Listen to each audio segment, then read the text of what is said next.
Hello everyone, welcome to sweet memories. Upcoming రివ్యూలోకి వెళ్ళిపోదాం. Evening అవుతుంది.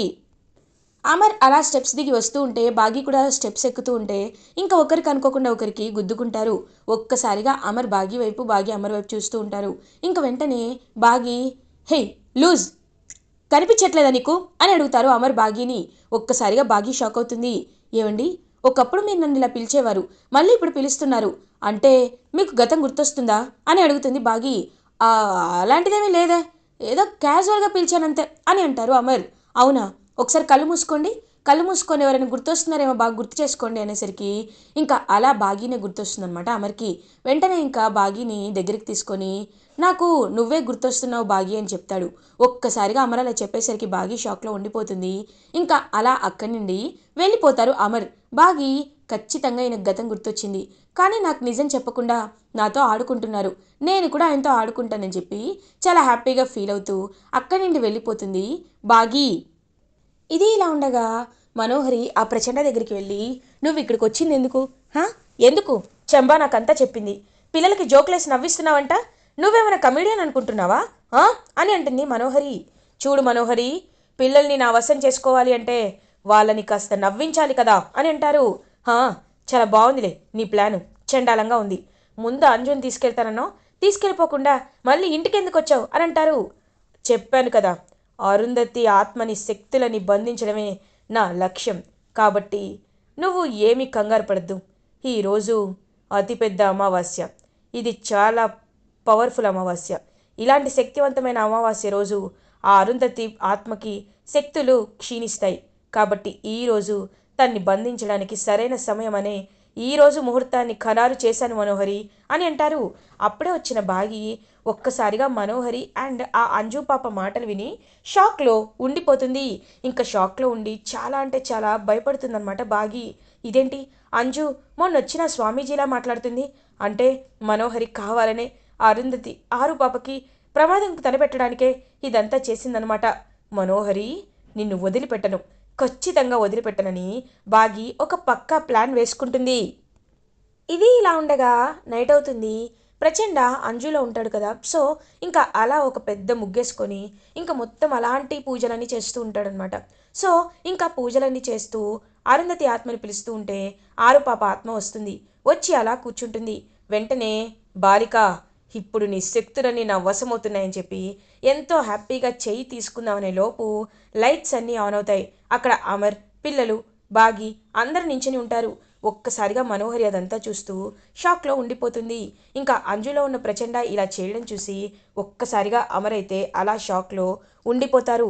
వెంటనే ఆరుపాప ఇంకా వాడి చేయి గట్టిగా మెలితిప్పేసరికి అంజులో నుండి బయటకు వచ్చేస్తాడు ఆ ప్రచండ. ఒక్కసారిగా ఇంకా ఆ ప్రచండను చూసి అందరూ షాక్ అయిపోతారు. అంటే వీడొక మాయా మంత్రం వేసే మంత్రగాడనమాట, కావాలనే మన ఫ్యామిలీని టార్గెట్ చేశాడనమాట. వీడిని అస్సలు వదిలిపెట్టకూడదని చెప్పి అమర్ వాడిని బాగా కొడతాడు. కొట్టి కొట్టి అక్కడి నుండి తరిమేస్తారు. ఇంకా అలా ఆరు పాప చాలా హ్యాపీగా ఫీల్ అవుతుంటే బాగి మనోహరి దగ్గరికి వస్తుంది. ఇంకా మనోహరి చెంపపై కొడుతుంది. ఒక్కసారిగా మనోహరి షాక్ అయిపోతుంది. ఏయ్ బాగి, ఎంత ధైర్యం ఉంటే నన్ను కొడతావు? ఏ ఛీ, మాట మాట మాట్లాడావంటే నేను ఏం చేస్తానో నాకే తెలీదు. అయినా నీకు కొంచెం కూడా ఆత్మాభిమానం లేదా మనోహరి? హా, ఆత్మాభిమానం లేదా? నీ విధిలో ఆయన రాసిపెట్టి లేరు కాబట్టి నీకు ఎప్పటికీ దక్కరు. నీకు రణ్వీరే రాసిపెట్టున్నాడు కాబట్టి రణ్వీరే నీ భర్త అయ్యాడు. కానీ నువ్వు విధికి ఎదురు వెళ్తానని, నీ కథని మార్చుకుంటాను అని నిండు ప్రాణాలతో ఉన్న అరుంధతి అక్కని చంపేశావు. తర్వాత 5 ఏళ్ళు నన్ను ఈ కుటుంబానికి దూరం చేశావు. ఇప్పుడేమో బుజ్జమ్మ జోలికొస్తున్నావు. అక్క విషయంలో నాకు తెలియకపోవచ్చు, నా విషయంలో నేనేమీ చేయలేకపోవచ్చు, కానీ బుజ్జమ్మ విషయంలో అంజు అంజు చిన్నపిల్ల అంజుని నువ్వు అడ్డు పెట్టుకొని ఇంతలా తెగించావంటేనే నీ మనస్తత్వం ఎంత చీపో నాకు అర్థమవుతుంది.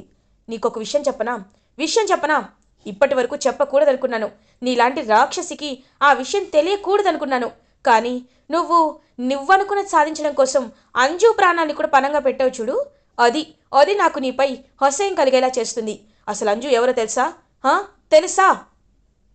నీ కన్న కూతురు, రణ్వీర్ పాప అని చెప్తుంది బాగి. ఒక్కసారిగా మనోహరి షాక్లో ఉండిపోతుంది. ఇంకా అలా చూస్తూ ఉంటుంది. ఏయ్ బాగి, నువ్వు నువ్వు నిజం చెప్తున్నావా అని అడుగుతారు. అవును, నేను నిజమే చెప్తున్నాను.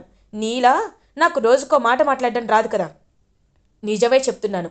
ఈ విషయం ఆయనకు కూడా తెలుసు. రణ్వీర్ పాప అని తెలుసు. కానీ మీ ఇద్దరు స్వార్థపరులు కదా. అందుకే అందుకే ఈ విషయాన్ని దాచిపెట్టాను. ఇంకొకసారి అంజు జోలికొచ్చావో ఊరుకోను. కన్న తల్లిగా నీకు బాధ్యత లేదేమో, కానీ పెంచిన తల్లిగా మాకు బాధ్యత ఉంది అని చెప్పి ఇంకా అలా అక్కడి నుండి వెళ్ళిపోతుందనమాట బాగి. ఒక్కసారిగా మనోహరి అయితే అలా కుప్పకూలిపోతుంది. ఇది ఇలా ఉండగా నెక్స్ట్ డే మార్నింగ్ అవుతుంది. పిల్లలందరూ అమర్ దగ్గరికి వచ్చి, డాడ్ డాడ్ ఇవాళ సండే కదా డాడ్, ఎక్కడికైనా వెళ్దామా అని చెప్పి అడుగుతారు. ఓకే పిల్లలు, యాక్చువల్లీ నేనే మిమ్మల్ని అడగాలి అనుకున్నాను. మీతో కలిసి టైంని స్పెండ్ చేయాలని చాలా ఉంది. కాబట్టి దగ్గరలో ఒక పార్క్ ఉంది, అక్కడికి వెళ్దాం ఓకే, లైక్ పిక్నిక్ అని చెప్తారు. బాగి వెళ్ళి అన్నీ రెడీ చేయి అని అంటారు. ఓకే సార్ అని చెప్పి ఇంకా బాగి అంతా రెడీ చేసి బాస్కెట్లో మొత్తం పిక్నిక్కి వెళ్ళడానికి మొత్తం అందరూ సెట్ చేసుకుంటారు. ఇంకా మనోహరి అండ్ చెంబా కూడా పిక్నిక్కి వస్తారు. పిల్లలందరూ హ్యాపీగా ఆడుకుంటూ ఉంటే ఇంకా అలా అంజుని చూస్తూ ఉంటుందన్నమాట మనోహరి. చెంబా, ఏంటి మనోహరి ఎప్పుడూ లేనిది ఇంత సైలెంట్గా ఉన్నావు? చూసావా పిల్లలు, బాగి, అమర్ సార్ ఎలా కలిసిపోయారో, అందరూ ఒక ఫ్యామిలీలో ఎంత చక్కగా ఉన్నారో. ఏంటి మనోహరి నువ్వేం మాట్లాడవేంటి అని అంటుంది చెంబా. నాకేం మాట్లాడాలో అర్థం కావటం లేదు చెంబా అని అంటుంది. ఏ ఏమైంది మనోహరి అని అంటారు. "ఆ, ఏం లేదు" అని అక్కడి నుండి వెళ్ళిపోతుంది డల్గా మనోహరి. అప్పుడే ఏ పిల్లలు రాకపోయినా ఓన్లీ అంజు మాత్రం మనోహరి దగ్గరికి వస్తుంది. ఇంకా మనోహరి వైపు చూస్తూ ఉంటుంది, బాధపడుతున్న మనోహరి వైపు. ఆంటీ అని పిలుస్తుంది మనోహరిని. చెప్పంజు అని అంటుంది. ఆంటీ, నిన్నటి నుండి మిమ్మల్ని గమనిస్తున్నాను. మీరు చాలా డల్గా ఉన్నారు. దీనికి కారణం ఏంటో నాకు తెలీదు, కానీ మాకు మా అమ్మ చెప్పేది, బాగి మిస్సమ్మ కూడా చెప్పింది, ఎప్పుడైనా అందరూ సంతోషంగా ఉండాలి. ఎదుటి వాళ్ళని బాధ పెట్టేలా మనం ఎప్పుడూ బిహేవ్ చేయకూడదు. సంతోషంగా ఉండేలాగే ఉండాలి. కాబట్టి మీరు డల్గా ఉన్నారు. మా అమ్మ చెప్పిన ట్రిక్ని నేను ఫాలో అవుతాను అని చెప్పి మనోహరిని హక్ చేసుకుంటుంది పాప అంజు పాప. ఒక్కసారిగా మనోహరికి కన్న తల్లి ప్రేమ అనేది అగైన్ రీబర్త్ అవుతుంది, రీబార్న్ అవుతుంది. ఎందుకంటే తను పుట్టిన 6 నెలలకే పాపని వదిలేసింది. బట్ ఇప్పుడు మళ్ళీ ఆ స్పర్శ తగలగానే, అంజు తన కూతురని తెలియగానే ఇంకా మనోహరికైతే చాలా అంటే చాలా ఎమోషనల్గా అనిపిస్తుంది, ఎప్పుడూ లేని విధంగా. ఇంకా అంజు అలా హక్ చేసుకొని, ఏం కాదంటీ, మీరేం భయపడకండి, మీ మనసులో ఉన్న బాధ ఎప్పుడూ తీరిపోతుంది అని చెప్పి ఇంకా అలా మనోహరిని హక్ చేసుకుంటుంది అంజు పాప. మనోహరి ఏమి మాట్లాడకుండా అలా సైలెంట్గా ఉండిపోతుంది. వెంటనే బాగి ఇంకా అలా ఆరు పాప దగ్గరికి వచ్చి అంజు పాప దగ్గర వచ్చి, ఏంటి అంజు ఇక్కడేం చేస్తున్నావు అని అడుగుతారు. ఆంటీ డల్గా ఉంది మిస్ అమ్మ, అందుకే అనేలోపు, అవును డల్గానే ఉంటారు, మనసులో వేల సంఘర్షణలు వేల పాపాలు ఉంటే ఇలాగే ఉంటుంది, రా వెళ్దాం, నువ్వు కూడా తన దగ్గరగా ఉండొద్దు అని చెప్పి ఇంకా అలా బాగి అయితే అంజుని అక్కడిని తీసుకువెళ్ళిపోతూ ఉంటే ఇంకా మనోహరికి మాత్రం చాలా అంటే చాలా కోపంగా అనిపిస్తుంది. లేదు, నేను నేను అమర్ని పెళ్లి చేసుకోవాలి, కానీ పిల్లలందరినీ హాస్టల్లో పంపించాలి అనుకున్నాను. కేవలం అంజుని మాత్రమే నా దగ్గర ఉంచుకుంటాను, ఎందుకంటే తను నా కన్న కూతురు కాబట్టి అని చెప్పి ఆ విధంగా ఆలోచిస్తుంది మనోహరి. ఇది ఇలా ఉండగా ఈవినింగ్ అవుతుంది. పిల్లలు బాగి అందరూ కలిపి హ్యాపీగా ఇంకా పిక్నిక్ నుండి ఇంటికి తిరిగి వచ్చేస్తారు. ఇంకా అందరూ హ్యాపీగా కబుర్లు చెప్పుకుంటూ ఉంటే అదంతా చూస్తూ హ్యాపీగా ఫీల్ అవుతుంది బాగి. నా ఫ్యామిలీ ఎప్పుడు ఇలాగే ఉండాలి, అందరూ సంతోషంగా ఉండాలి అని హ్యాపీగా ఫీల్ అవుతుంది. ఇది ఇలా ఉండగా మనోహరి రణ్వీర్ దగ్గరికి వెళ్ళి నిజాన్ని చెప్తుంది. ఒక్కసారిగా రణ్వీర్ షాక్లో ఉండిపోతారు. ఏంటి, అంజు నిజంగా మన కన్న కూతురా అని అంటారు. అవును రణ్వీర్, అంజు నిజంగానే మన కన్న కూతురు అని అంటారు. అలాంటప్పుడు ఇంకేంటి మనోహరి, ప్రశాంతంగా ఉండొచ్చు కదా.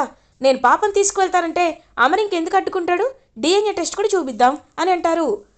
అది కాదు, స్వార్థం కోసం కాకుండా మన కూతురిగా పాపను తీసుకువెళ్ళొచ్చు కదా అని అంటుంది. ఏంటి, మన కూతురుగానా? ఏంటి మనోహరి, పాపపై లేనిపోని ప్రేమను చూపిస్తున్నావు? నేను కదా చూపించాలి. చిన్నప్పటి నుండి పాపని అనాథ శరణాలయంలో వదిలేశావు. అమర్ది మంచి మనసు కాబట్టి తెచ్చి పెంచుకున్నాడు, కనీసం ఆ కృతజ్ఞత కూడా లేదా నీకు అని అంటారు. అది కాదు రణ్వీర్, అది చూడు, నీకెలా ఉందో నాకు తెలీదు, నేను మాత్రం పిచ్చివాడిని అయిపోతున్నాను. ఎందుకంటే నాకు ఖచ్చితంగా ఖచ్చితంగా డబ్బులు కావాలి. నేను ఎలా అయినా ఆస్తిని సంపాదించుకోవాలి. కాబట్టి నేను వెళ్ళి అమర్కి డిఎన్ఏ టెస్ట్ రిపోర్ట్స్ కూడా చూపించి ఖచ్చితంగా అమర్కి నిజం చెప్పి అంజుని తీసుకొస్తానని చెప్పి ఇంకా అలా బయలుదేరుతాడనమాట రణ్వీర్ మళ్ళీ ఇంకా వీళ్ళ ఇంటికి వచ్చి ఇలా జరుగుతుంది అని చెప్పేసరికి ఒక్కసారిగా ఇంకా అమర్ ఆలోచనలో పడతాడు. ఆలోచనలో పడి వెంటనే ఒక డెసిషన్ తీసుకుంటారు. అంటే ఇప్పుడు నువ్వు ఏం చేయాలనుకుంటున్నావు రణ్వీర్? నీ పాపని, నీ కన్న కూతుర్ని నువ్వు తీసుకువెళ్ళాలి అనుకుంటున్నావు అంతే కదా అని అంటారు. అవును అమరేంద్ర, అంతే అని అంటారు. ఓకే ఓకే, అయితే నీ భార్య ఎక్కడ అని అడుగుతాడు. ఒక్కసారిగా అమర్ అడిగేసరికి రణ్వీర్ మైండ్ బ్లాక్ అయిపోతుంది. అమర్ అని అంటారు. అవును, నీ భార్యను తీసుకొస్తేనే నీ కూతుర్ని ఇవ్వడానికి నేను రెడీగా ఉంటాను, లేకపోతే నేను రెడీగా ఉండను. నీ భార్య నువ్వు వచ్చి పాపని జాగ్రత్తగా చూసుకుంటారు అని నమ్మకం నాకు కలిగితే తప్ప నేను ఖచ్చితంగా ఇవ్వలేను అని చాలా స్ట్రాంగ్గా చెప్తారు అమర్. ఇంక వెంటనే రణ్వీర్ మనోహరినే నా భార్య అని అందరి ముందు చెప్పేస్తాడు. ఒక్కసారిగా ఇంకా మనోహరి అలా షాక్లో ఉండిపోతుంది. అలా ఇంకా రణ్వీర్ కూడా చూస్తూ ఉంటాడు. అవును, కావాలంటే మా పెళ్లి ఫోటోలు కూడా ఉన్నాయి, చూడండి ఇదిగో అని చెప్పి అన్ని ప్రూఫ్స్ని తీసుకొస్తాడనమాట. అండ్ తీసుకొచ్చి చూపించేసరికి ఒక్కసారిగా అమర్, అంటే ఇప్పుడు మనోహరి నీ భార్య, కానీ మనోహరి నన్ను పెళ్లి చేసుకోవాలనుకుంది. ఛ, నాకు ఇప్పుడంతా అర్థమైంది. కానీ ఒకటి మాత్రం నిజం మనోహరి, నువ్వు నీ భర్త రణ్వీర్తోనే ఉండాలి. నా మాట విని ఇక్కడి నుండి వెళ్ళిపో అని అమర్ చెప్పేసరికి ఇంకా మనోహరి అలా ఆలోచన పడుతుంది. అలా ఇంకా రణ్వీర్ అందరి ముందు మనోహరినే నా భార్య అని చెప్పి అంజు కోసం మనోహరి పేరు చెప్పేస్తాడు. ఇంకా అంజు, మనోహరి అండ్ రణ్వీర్ని హ్యాపీగా పంపించేస్తారు అమర్. ఇది ఇలా ఉండగా కొన్ని డేస్ పాస్ అవుతాయి. ఇంకా అమర్ అలా బాగి అండ్ పిల్లలతో చాలా అంటే చాలా హ్యాపీగా తన టైం అయితే స్పెండ్ చేస్తూ ఉంటారు. కరెక్ట్గా అప్పుడే మేజర్ అయితే అమర్ దగ్గరికి వస్తారు. వచ్చి, అమరేంద్ర, నీకు ఇది గుడ్ న్యూసో బ్యాడ్ న్యూసో నాకు తెలీదు, బట్ యూ హ్యావ్ ఇట్ అని చెప్పి ఇంకా అలా ఒకటి చూపిస్తారు. చూపించేసరికి ఒక్కసారిగా అమర్ షాక్ అవుతారనమాట లెటర్ చూసి. ఏమైందండి అని అడుగుతుంది బాగి, మనకి ట్రాన్స్ఫర్ అయింది అని అంటారు. ఎక్కడికి అని అడిగేసరికి లడక్ అని అంటారు. ఓ లడక్కా, అయితే అని అనేసరికి బాగి, అక్కడ టెంపరేచర్ కానీ అక్కడ సిచ్యువేషన్స్ కానీ చాలా కష్టంగా ఉంటుంది, కాబట్టి నువ్వు రావాల్సిన అవసరం లేదు, నువ్వు పిల్లల్ని చూసుకుంటూ ఉండు, నేను వెళ్తాను, వెళ్ళి లీవ్స్ దొరికినప్పుడు ఇంటికి వస్తాను అని అంటారు అమర్. ఒక్కసారిగా అదంతా చూస్తూ పిల్లలు పాపం చాలా బాధపడతారు. వెంటనే అమర్ని హక్ చేసుకొని, మీకొకటి చెప్పాలి డాడీ, ఇన్ని రోజులు మీరు చాలా స్ట్రిక్ట్గా ఉండేవారు. అమ్మ ఉన్నప్పుడు మీ స్ట్రిక్ట్నెస్ని చూసి మాకు చాలా అంటే చాలా భయం వేసేది. కానీ ఇప్పుడు అలా కాదు, మీరు మాతో ఎంతో హ్యాపీగా ఉన్నారు. ఇప్పుడు మిమ్మల్ని వదిలి వెళ్ళాలి అంటే మాకు చాలా చాలా కష్టంగా ఉంది డాడీ ప్లీజ్ డాడీ, మమ్మల్ని వదిలి వెళ్ళొద్దు డాడీ అని చెప్పి ఇంకా పిల్లలైతే పాపం పిల్లలందరూ హగ్ చేసుకొని ఏడుస్తూ ఉంటారు. ఇంక వెంటనే అమర్ పాపం అలా చూస్తూ ఉంటారనమాట. పిల్లల వైపు చూస్తూ, పిల్లలు ఇట్స్ మై డ్యూటీ అని అంటారు. డాడ్, మీరు ఎక్కడుంటే మేము కూడా అక్కడే ఉంటాం డాడ్, ఇప్పటికే అమ్ము చాలా ఏడుస్తూ వెళ్ళింది, మీరు అలా జరకు డాడ్, ప్లీజ్ డాడ్ అని చెప్పి ఇంక పిల్లలందరూ బ్రతిలాడేసరికి పాపం అమ్మరికే చాలా బాధేస్తుంది. ఓకే, మీరు చెప్తున్నారని కాదు, నాకు కూడా మిమ్మల్ని వదిలి వెళ్ళాలి అంటే అవటం లేదు, అందుకే మీరు చెప్పినట్టే మిమ్మల్ని కూడా తీసుకువెళ్తాను, బాగీని కూడా తీసుకొస్తాను అని చెప్పి అమర్ చెప్పేసరికి పాపం ఎంతో అంటే ఎంతో హ్యాపీగా ఫీల్ అవుతారనమాట పిల్లలు. మనం డాడీతోనే కలిసి ఉంటున్నాం అని చెప్పి హ్యాపీగా ఉంటారు. ఇంకా అదంతా చూస్తున్న ఆరు పాప అయితే బాగీ దగ్గరికి వస్తుంది. బాగీ, నాకు చాలా హ్యాపీగా ఉంది, నువ్వు నీ బాధ్యతని ఎంతలా నెరవేరుస్తున్నావో నాకు చాలా చాలా సంతోషంగా ఉంది, ఇలాగే జీవితాంతం ఆయనకి తోడుగా అండగా ఉంటావు కదా అని అంటుంది బాగీతో ఆరు పాప. ఇదేంటి నన్ను ఇలా అడుగుతుంది, ఎందుకు ఇలా అడుగుతున్నావు బుజ్జమ్మ, నువ్వేనా అని అంటారు. బాగి, నేనో కాదో పక్కన పెట్టు, నువ్వు మాత్రం ఎప్పుడు సంతోషంగా ఉండాలి సరేనా అని చెప్పి మాట తీసుకొని ఇంకా ఒక్కసారిగా అలా కళ్ళు తిరిగి పడిపోతుందనమాట ఆరు పాప.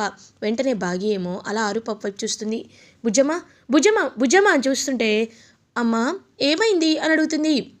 వెంటనే అలా ఒక లైట్ అయితే పైకి వెళ్ళిపోతూ ఉంటే ఇంక పాపం బాగి చూస్తూ ఉంటుంది.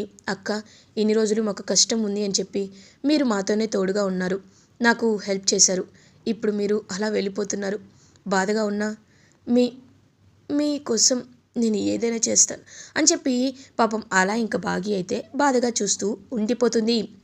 ఇలా ఎపిసోడ్ ఎండ్ అవుతుంది. ఫర్దర్ ఎపిసోడ్ రివ్యూస్ ముందుగా మీకు కావాలి అనుకుంటే మా ఛానల్ని సబ్స్క్రైబ్ చేసుకోండి. Thanks for watching.